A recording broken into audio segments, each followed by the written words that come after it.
regardless of the choice you make on what path you choose to increase your financial situation. And I'm not talking about getting rich here. I'm just talking about improving your financial situation. And when I say that, I'm not stopping you from thinking big either, because you should think big. Everyone deserves to think big. There's nothing wrong with that. When people try and talk you out of thinking big, they're trying to make sense of their reality, why they gave up on their dreams, for them to feel less conflicted with their own choices. They then try to indirectly rationalize that via conversation to you. You might have experienced this before. People might often say, oh, I'm grateful for what I have. And again, I'm not discounting gratitude. Gratitude is extremely important. I practice gratitude all the time, especially to God, because God is the only reason that I have my talents, that I have my ability to tolerate stress, that I have attracted all the lucky circumstances in my life, everything in my life, my health. It's all because of God. All right, God has blessed me with these things, and I'm forever in debt to God for giving me these things. All right, I never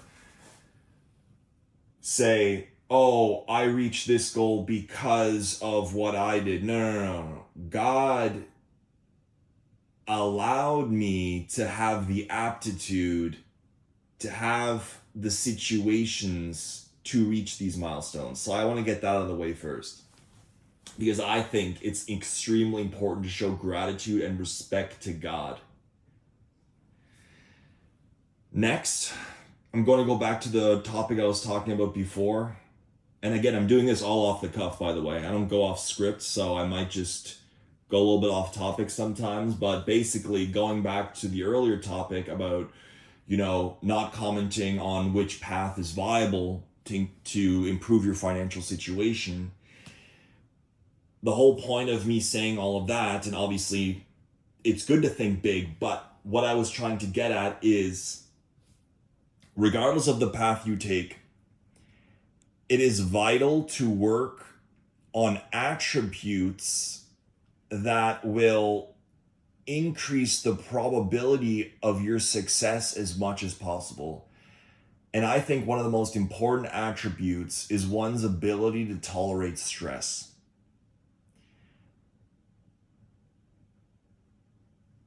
The reason people often take longer to achieve their goals obviously is multifactorial. There's procrastination, there's not working with enough quickness or speed. That's one of the issues. There's also arrogance. Arrogance is very common in that you might be presented with an opportunity from God. God introduces someone into your life that might offer useful information to you, but you think, oh, what does this person know?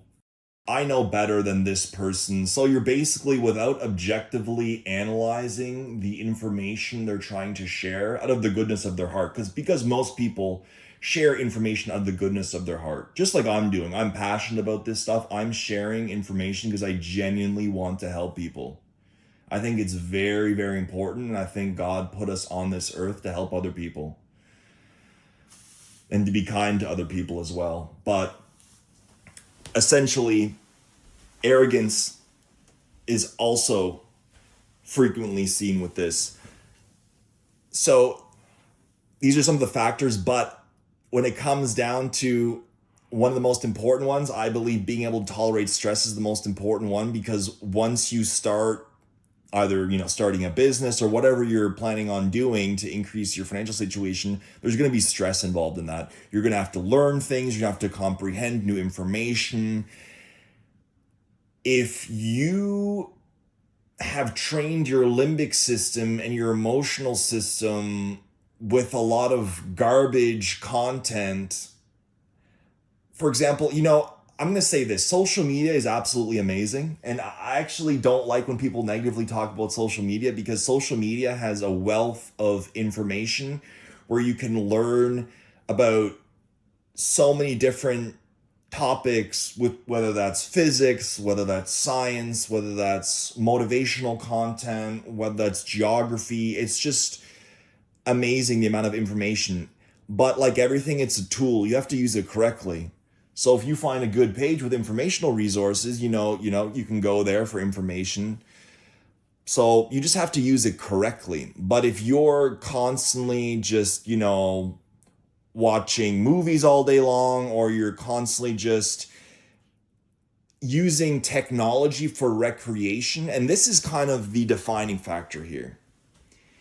If you're using technology for recreation, you're limiting your progress, because what you're doing is you're basically just getting a dopamine drip all day long, and you're basically choosing short-term pleasure over long-term success. And you're teaching your reward center more and more to prefer short-term pleasure over long-term success. This is a muscle you build, guys. Ignoring short-term pleasure for the sake of achieving long-term success, that's training a muscle in your brain, and it takes time for that to build properly. So you have to be patient with this. But whenever you're in that fork in the road where you're saying, okay, I can either recreationally use my phone right now to consume content that has zero educational value, that's not going to improve my life situation, you're choosing the path that's going to limit your future success. If you're going to say, okay, I can use my phone as a tool, I can access informational resources that's going to build up my morale, either watching motivational content, learning about the specific area of work you want to specialize in for your future business. Maybe you're trying to pursue a degree in engineering, regardless of what that is. You're able to use technology to increase the probability of your success in that, and also to increase the speed at which you can achieve that. So you have to reframe your mind on what technology represents. When you look at your phone, you have to look at it as a tool. Just like a hammer would be a tool, or a chainsaw would be a tool if you want to cut down a tree, a phone is nothing more than a tool. But as soon as you start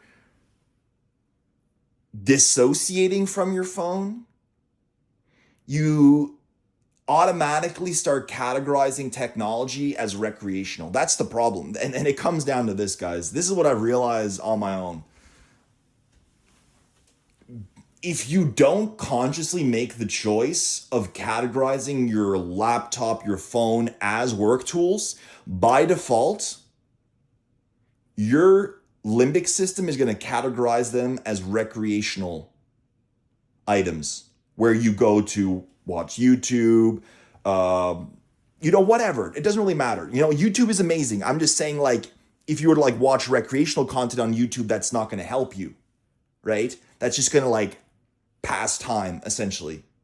YouTube is a wealth of resources. YouTube is incredible, but I'm saying, you can watch YouTube and get nothing from that. It's not going to help you in your future goals. Or you could watch YouTube and watch informational resources with regards to the specific area you're trying to specialize in, right? Whether that's engineering or whatever. But so the whole point is you have to reframe how you view technology. You view technology as a tool, not as a recreational item. Once you have that down, you have to start understanding that every time you sit down at your desk to work, you can either choose the fork in the road of saying, okay, I'm going to give in to my emotional center, because I'm weak, and I'm just going to consume recreational content and forego working on my project that's going to increase my chance of long-term success, whether you're in school, studying, whatever.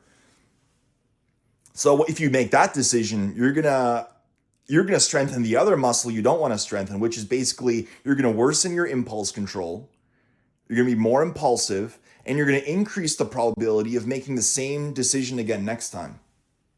Or you could choose, say, okay, I don't want to consume recreational content. I'm going to use my laptop as an educational resource, and now I'm going to strengthen my other muscle on being able to have better impulse control and increase the probability that next time I'm going to make that same great decision again.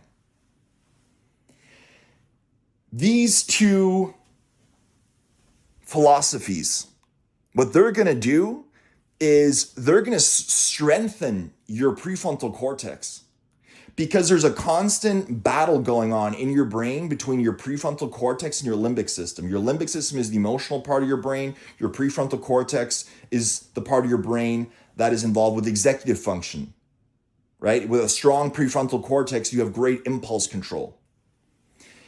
So if you strengthen your prefrontal cortex through good decision making and you rewire your brain in that way,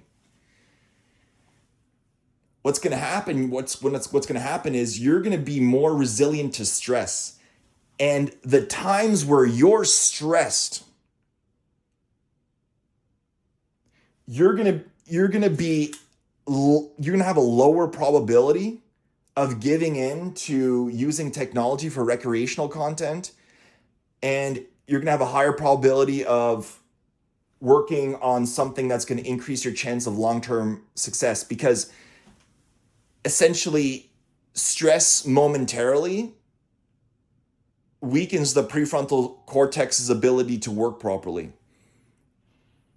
So guys, I know this is a lot of information, but the whole point of this video is basically, for long-term success, you have to be able to resist stress. You have to build up your brain in a way to increase your impulse control.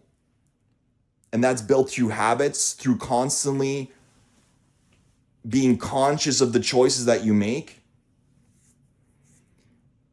and combining that with various strategies, lifestyle strategies, such as the ones I mentioned in my other videos with regards to sleep, with regards to exercise. This is a multifactorial approach, guys. This is not just a one thing. This is a very complex interaction. Hopefully, with all the videos I'm going to post, you'll start getting a clear picture of how these topics intertwine, and you'll start having more mastery over your own mind. So I hope you guys found this information useful. Good luck, and I'll see you in the next video.